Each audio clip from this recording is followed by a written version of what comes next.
רגע לפני שאסיים את דבריי, תרשו לי, אני יודע שזה לא קשור, אבל אני עושה את זה בשמחה, כי גם אני התרגשתי שפגשתי אותם. יש לנו חמד של בחורה כאן שהיא מבקשת לשמור בעילום שם, רק אנחנו נגלה לכם שהשם שלה באנגלית זה זהב. קוראים לה הדר גולד, בסדר? הדר גולד.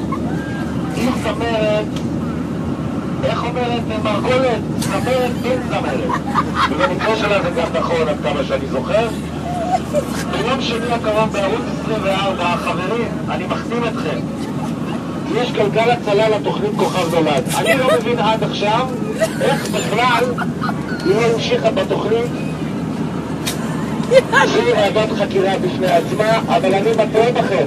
תצביעו לילדונת הזאת, היא עוד תגיע רחוק, ולא לשכוח, בערוץ 24 יום שני, סמסו להדר גולד.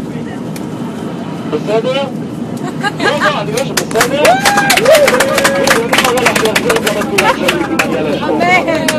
חברים, תצביעו ותשפיעו, ושיהיה לכם אחלה טיסה. תודה.